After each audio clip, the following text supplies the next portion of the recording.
اعوذ باللہ من الشیطان اللعین الرجیم۔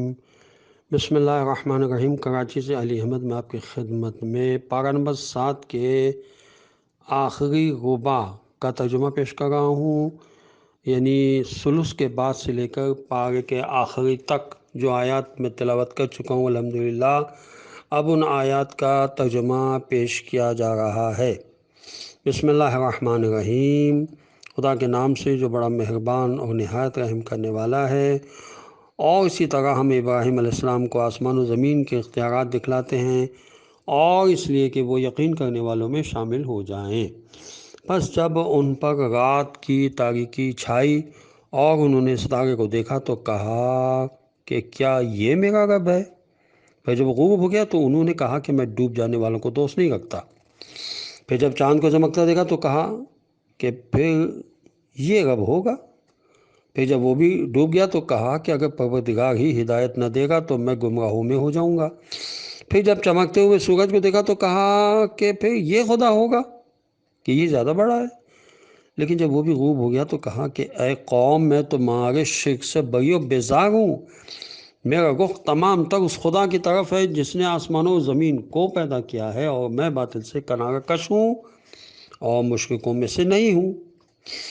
اور جب ان کی قوم نے ان سے کٹ حجتی کی تو کہا کہ کیا مجھ سے خدا کے بارے میں بحث کر رہے ہو جس نے مجھے ہدایت دے دی ہے، اور میں تمہارے شریک کردہ خداؤں سے بالکل نہیں ڈرتا ہوں، مگر یہ کہ خود میرا خدا کوئی بات چاہے کہ اس کا علم ہر شے سے وسیع تر ہے۔ کیا یہ بات تمہاری سمجھ میں نہیں آتی ہے؟ اور میں کس طرح تمہارے خداؤں سے ڈر سکتا ہوں جبکہ تم اس بات سے نہیں ڈرتے ہو کہ تم نے ان کو خدا کا شریک بنا دیا ہے جس کے بارے میں خدا کی طرف سے کوئی دلیل نہیں نازل ہوئی ہے۔ تو اب دونوں فریقوں میں کون زیادہ امن و سکون کا حقدار ہے؟ اگر تم جاننے والے ہو تو بتاؤ۔ جو لوگ ایمان لے آئے ہیں انہوں نے اپنے ایمان کو ظلم سے آلودہ نہیں کیا ہے، انہی کے لیے امن و سکون ہے اور وہی ہدایت یافتہ ہیں۔ یہ ہماری دلیل ہے جس سے ہم نے ابراہیم علیہ السلام کو ان کے قوم کے مقابلے میں عطا کی، اور ہم جس کو چاہتے ہیں اس کے درجات کو بلند کر دیتے ہیں۔ بے شک تمہارا پروردگار صاحب حکمت بھی ہے اور باخبر بھی ہے۔ اور ہم نے ابراہیم علیہ السلام کو اسحاق و یعقوب علیہ السلام دیے اور سب کو ہدایت بھی دی، اور اس کے پہلے نوح علیہ السلام کو ہدایت دی، اور پھر ابراہیم علیہ السلام کی اولاد میں داؤد، سلیمان، ایوب، یوسف، موسیٰ اور ہارون علیہ السلام قرار دیے، اور ہم اسی طرح نیک عمل کرنے والوں کو جزا دیتے ہیں۔ اور زکریا، یحییٰ، عیسیٰ اور الیاس علیہ السلام کو بھی رکھا جو سب کے سب نیک کرداروں میں تھے، اور اسماعیل، الیسع، یونس اور لوط علیہ السلام بھی بنائے، اور سب کو عالمین سے افضل و بہتر بنایا، اور پھر ان کے باپ دادا، اولاد اور برادری میں سے اور خود انہیں بھی منتخب کیا، اور سب کو سیدھے راستے کی ہدایت کر دی۔ یہی خدا کی ہدایت ہے جسے جس بندے کو چاہتا ہے عطا کر دیتا ہے، اور اگر یہ لوگ شرک اختیار کر لیتے تو ان کے بھی سارے اعمال برباد ہو جاتے۔ یہی وہ افراد ہیں جنہیں ہم نے کتاب، حکومت اور نبوت عطا کی ہے۔ اب اگر یہ لوگ ان باتوں کا بھی انکار کرتے ہیں تو ہم ان باتوں کا ذمہ دار ایک ایسی قوم کو بنایا جو انکار کرنے والی نہیں ہے۔ یہی وہ لوگ ہیں جنہیں اللہ نے ہدایت دی ہے، لہٰذا آپ بھی اسی ہدایت کے راستے پر چلیں، اور کہہ دیجئے کہ ہم تم سے اس کار تبلیغ و ہدایت کا کوئی اجر نہیں چاہتے ہیں۔ یہ قرآن تو عالمین کی یاد دہانی کا ذریعہ ہے۔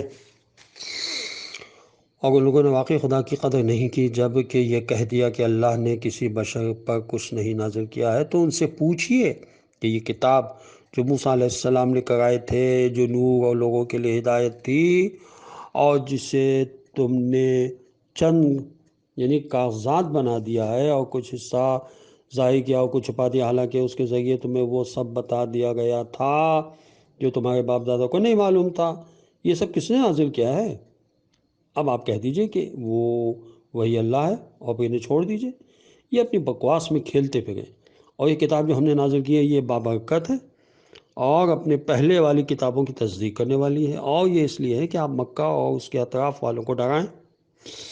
اور جو لوگ آخرت پر یقین رکھتے ہیں وہ اس پر ایمان رکھتے ہیں اور اپنی نماز کی پابندی کرتے ہیں، اور اس سے بڑا ظالم کون ہوگا جو خدا پر جھوٹا الزام لگائے یا اس کے نازل کیے بغیر یہ کہہ دے کہ مجھ پر وہی نازل ہوئی ہے، اور جو یہ کہہ دے کہ میں بھی خدا کی طرح باتیں نازل کر سکتا ہوں۔ اور اگر آپ دیکھتے ہیں کہ ظالم موت کی سختیوں میں ہیں اور ملائکہ اپنے ہاتھ بڑھائے ہوئے آواز دے رہے ہیں کہ اب اپنی جان نکال دو کہ آج تمہیں تمہاری جھوٹے بیانات اور الزامات پر رسوائی کا عذاب دیا جائے گا کہ تم آیت خدا سے انکار اور استکبار کر رہے تھے، اور بالآخر تم اسی طرح ہمارے پاس تنہا آئے جس طرح ہم نے تم کو پیدا کیا تھا، اور جو کچھ تمہیں دیا تھا سب اپنے پیچھے چھوڑائے، اور ہم تمہارے ساتھ تمہارے ان سفارش کرنے والوں کو بھی نہیں دیکھتے جنہیں تم نے اپنے لیے خدا کا شریک بنایا تھا۔ تمہارے ان کے تعلقات قطع ہو گئے اور تمہارا خیال تم سے غائب ہو گیا۔ خدا ہی وہ ہے جو گٹھلی اور دانے کا شکافتہ کرنے والا ہے، وہ مردہ سے زندہ اور زندہ سے مردہ کو نکالتا ہے۔ یہی تمہارا خدا ہے جو تو تم کدھر بہکے جا گئے ہو؟ وہ نور سحر کا شکافتہ کرنے والا ہے، اور اس نے رات کو وجہ سکون اور شمس و قمر کو ذریعہ حساب بنایا ہے۔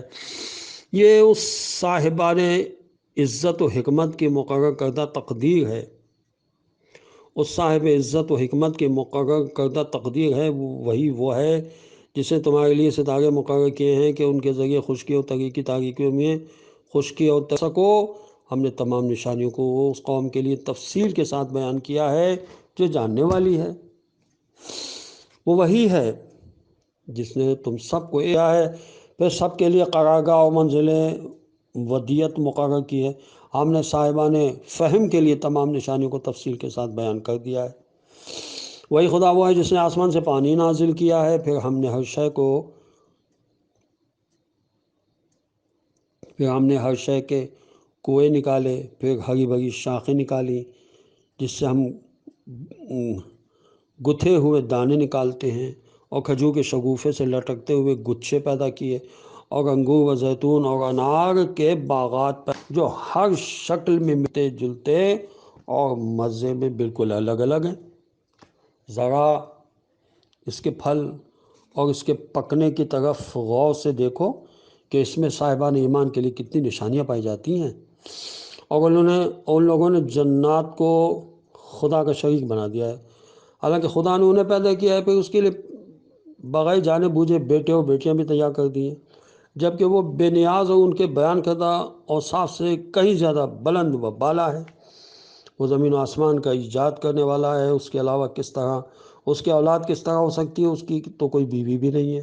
وہ ہر شے کا خالق ہے اور ہر چیز کا جاننے والا ہے۔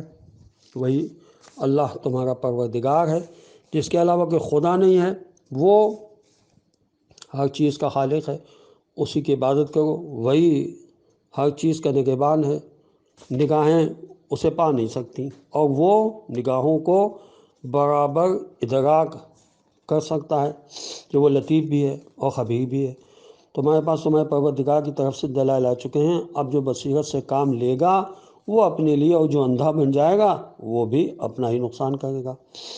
اور میں تم لوگوں کا نگہبان نہیں ہوں؟ اور اسی طرح ہم پلٹ پلٹ کر آیتیں پیش کرتے ہیں، اور تاکہ وہ یہ کہیں کہ آپ نے قرآن پڑھ لیا ہے، اور ہم جاننے والوں کے لیے قرآن کو واضح کر دیں۔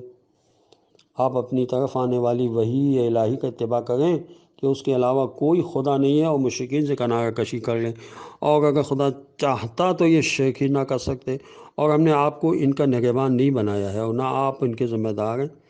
اور خبردار تم لوگوں نے برا بھلا نہ کہو جن کو لوگ خدا کو چھوڑ کر پکارتے ہیں، کہ اس طرح یہ دشمنی میں بغیر سمجھے بوجھے خدا کو برا بھلا کہیں گے۔ ہم نے اسی طرح ہر قوم کے لیے اس کے عمل کو آراستہ کر دیا ہے، اس کے بعد سب کے بازگشت پروردگار ہی کی بارگاہ میں ہے، اور وہی سب کو ان کے اعمال کے بارے میں باخبر کرے گا۔ اور ان لوگوں نے اللہ کی سخت قسمیں کھائیں کہ ان کی مرضی کی نشانی آئی تو ضرور ایمان لے آئیں گے۔